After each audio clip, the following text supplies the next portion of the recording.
I think the whole case the other side is putting really comes down to an emotional case rather than a rational one.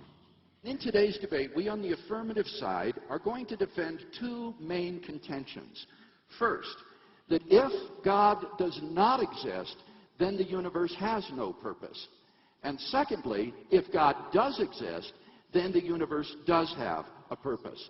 Let me say a word in defense of each of those contentions. First, if God does not exist, then both man and the universe are inevitably doomed to death.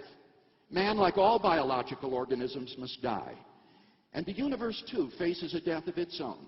Astronomers tell us that the universe is expanding, and as it does so, it grows colder and colder as its energy is used up. Eventually, all the stars will burn out, and all matter will collapse into dead stars and black holes. There will be no light. There will be no heat. There will be no life. Just the corpses of dead stars and galaxies, ever expanding into the endless darkness and the cold recesses of space, a universe in ruins. This is not science fiction. As unimaginable as it may sound, barring divine intervention, this will happen. But if atheism fails to provide a purpose for life and the universe, what about biblical theism? According to the biblical worldview, God does exist and man's life does not end at the grave. And because of this, we can live consistently and purposefully within the framework of such a worldview. And thus, biblical theism succeeds precisely where atheism breaks down.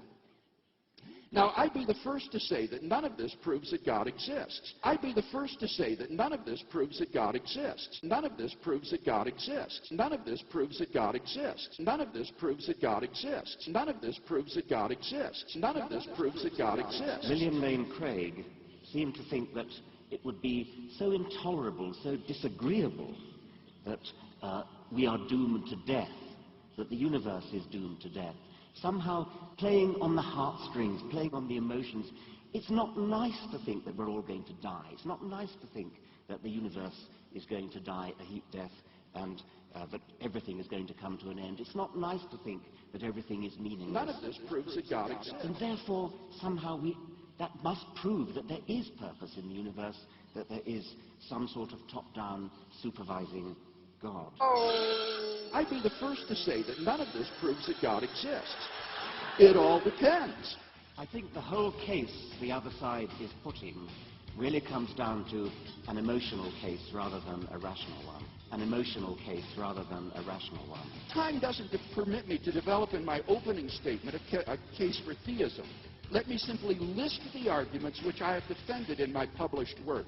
Number one, God is the best explanation for why anything exists rather than nothing. The whole case. Two, God is the best explanation for the beginning of the universe. The whole case. Three, God is the best explanation for the fine-tuning of the initial conditions of the universe for intelligent life.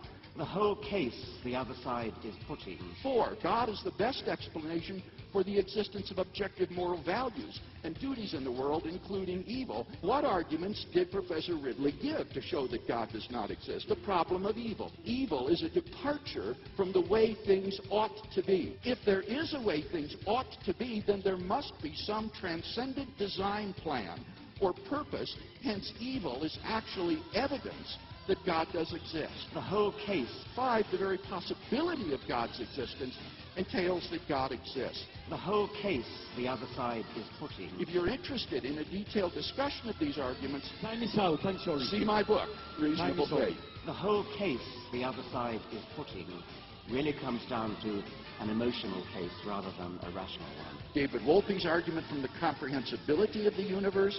Number 8, the argument from the law-like structure of the universe. Number 9, Doug Geilett's argument from the nature of existential choice. And finally, number 10, the very nature of human beings is capable of asking questions of purpose. No, I can't. An emotional case rather than a rational one. While we can agree that if God does not exist, life has no purpose, we've not heard any good or compelling evidence for the antecedent of that conditional, that God does not exist. By contrast, I think we've heard 10 arguments that I list for the existence of God. Richard Dawkins, please. It's not nice to think that we're all going to die. It's not nice to think that the universe is going to die a heat death and that everything is going to come to an end. It's not nice to think that everything is meaningless. And therefore, somehow that must prove that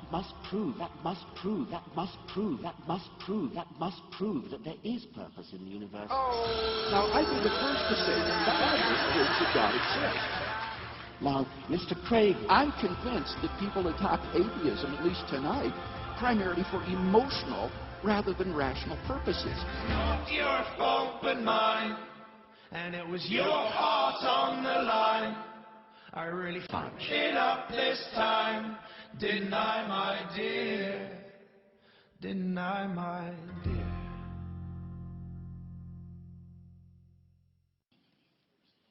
Richard Dawkins has accused us of making an emotional argument.